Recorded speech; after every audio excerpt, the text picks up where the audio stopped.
On va changer de sujet, et complètement changer de sujet, puisqu'on va aborder les violences sexuelles dans le périscolaire. Et c'est extrêmement intéressant ce qui se passe, parce qu'on a l'impression qu'une fois que les municipales sont passées, la parole se libère. J'ai vu par exemple que c'est Madame Bécaud qui va ouvrir aujourd'hui une enquête sur le crack à Rosa Parks et dans Paris. Dans l'arrondissement, ouais. Oui, mais c'est ce que disait Rachida Dati pendant toute la campagne. Et une fois que la campagne est terminée, on ouvre une enquête. Et de la même manière, j'avais vu qu'à Hidalgo, il y avait une perquisition qui avait été faite. C'est bien, la justice, elle garde des bons timings. Quand c'est à droite, c'est avant, et quand c'est de gauche, c'est après. Voilà. Mais bon, c'est un hasard. Et il faut avoir, évidemment, c'est un hasard complet. Mais d'abord, c'est bien ce qu'elle fait, d'ouvrir, effectivement... Oui, en tout cas, sur ce qui se passe dans le 19e, indéniablement, il y a quelque chose à faire et c'est plutôt bien que l'État s'en saisisse. Après, le timing, effectivement, peut interroger. Bon, alors là, vous allez entendre, la ville de Paris a suspendu 78 animateurs dans les écoles depuis 2026, dont 31 pour suspicion de violence sexuelle, a annoncé vendredi le nouveau maire de la capitale. C'est important de dire que toutes les professions qui ont été en contact avec des enfants, il y a eu des problèmes majeurs ces 50 dernières années. Je dis ça parce que je pense à l'Église, parce qu'on a parfois fait un lien entre ces violences sexuelles et l'Église. L'Église, avant tout le monde, a fait, entre guillemets, ce qu'il fallait faire. Avant tout le monde. Mais dans le monde du sport, dans le monde de l'éducation nationale et dans d'autres mondes, ce travail-là n'a pas été fait. Donc il faut rendre hommage à l'Église parce que, croyez-moi, ça a été très douloureux pour l'Église. Et elle a été fortement attaquée. Mais elle a su faire. La focale médiatique a été mise aussi particulièrement sur certains faits au détriment d'autres. Moi, par exemple, quand je découvre que 78 animateurs ont été suspendus, honnêtement, c'est délirant d'imaginer qu'on n'en a pas entendu parler plus que ça avant. Oui, parce que ça veut dire que c'est un système. Il y a quelque chose de de vraiment très problématique. Il y a un problème systémique. Ah oui, mon Dieu. Mais que fait la presse ? Là, c'est une vraie que fait la justice aussi. Oui, mais d'abord, que fait la presse ? D'abord, que fait la presse ? Parce que quand on commence maintenant à voir les détails qui sont glauquissimes, qui sont sordides, vous ne comprenez pas que cette affaire ne devienne pas un scandale d'État.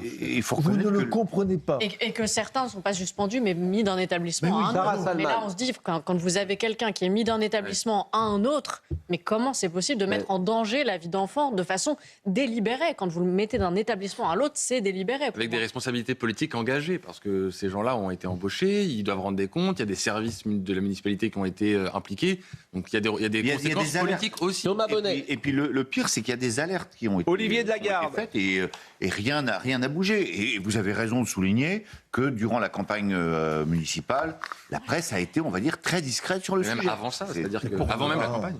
Mais pourquoi avant Je vous pose la question. Parce qu'il y a le pas de vague, tout simplement. Si, quand vous en parlez pas à ce moment-là, c'est un pas de parce vague. que si on avait été... Mais pour l'Église, cet argument ne tient pas, manifestement. Là, je vous parle du périscolaire. Oui, eh bien, et pourquoi le périscolaire est traité d'une certaine manière et l'Église d'une manière différente ? Vous ne savez pas ? À votre avis ? Réfléchissez, je suis sûr que vous allez trouver toute seule.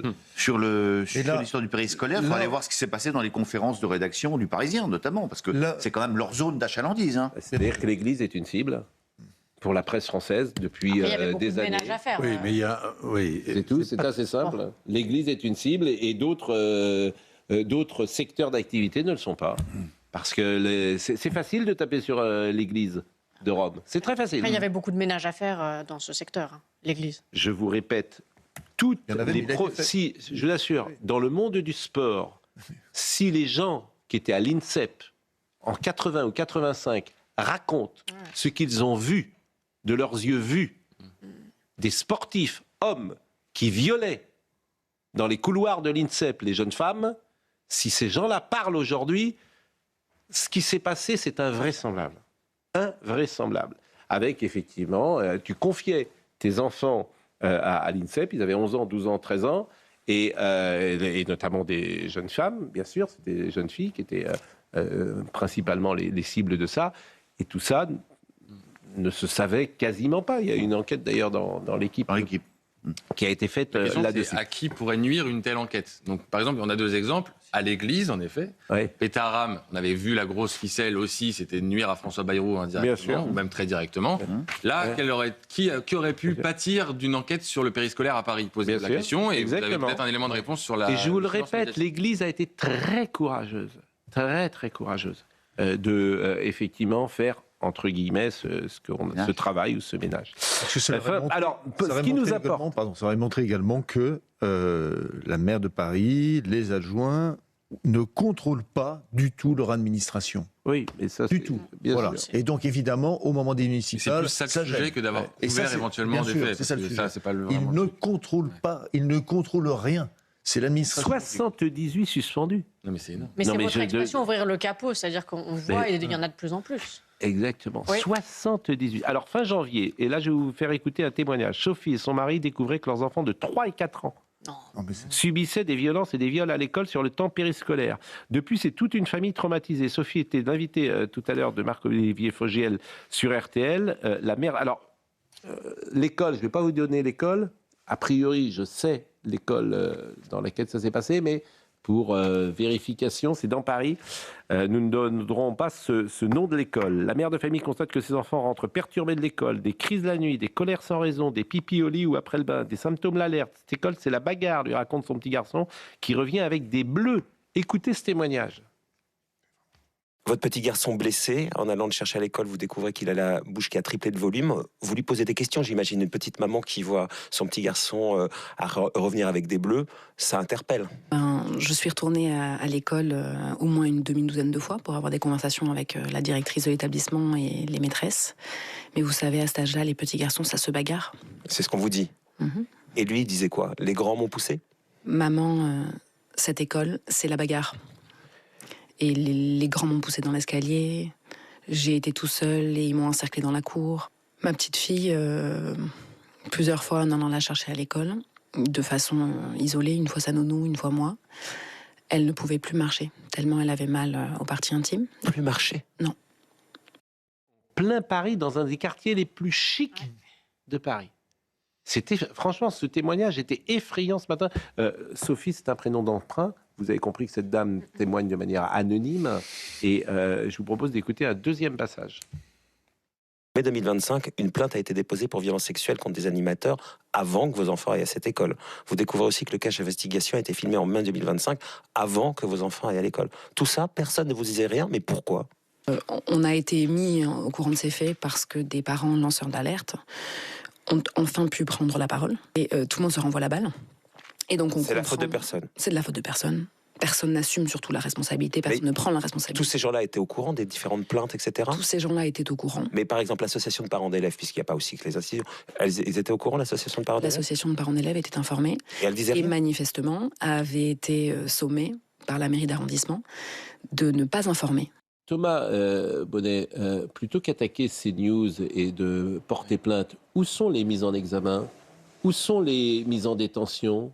Que fait la justice? J'entends des suspensions, mais ça ne veut rien dire. Il y a eu 3 personnes interpellées pour l'instant sur 78, donc c'est très peu. Mais je vous répète, les mises en examen, les gardes à vue, les détentions, il n'y a aucune garde à vue. Alors, il y a eu 3 personnes qui ont été interpellées là, il y a quelques jours, dans le cadre d'une enquête précisément dans un établissement parce qu'il y a des scolaire. choses qui me paraissent beaucoup plus graves que de déclencher l'article 40 parce qu'a été dit un mot qui ne convient pas à certaines personnes sur un plateau de télévision. Non, on est parfaitement d'accord. Je pense qu'il y a des choses beaucoup plus graves en France. Là, il n'y a rien.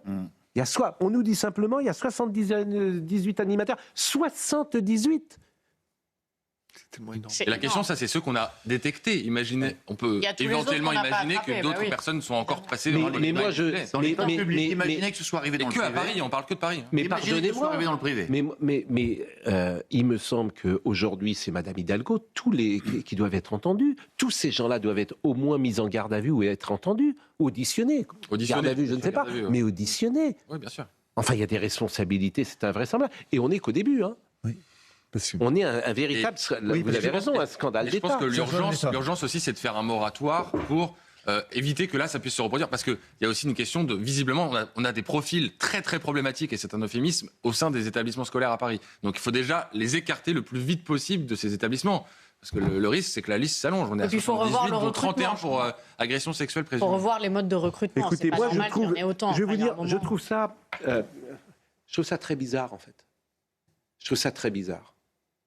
Parce que le nombre, 78 personnes, il y a évidemment des gens qui sont au courant.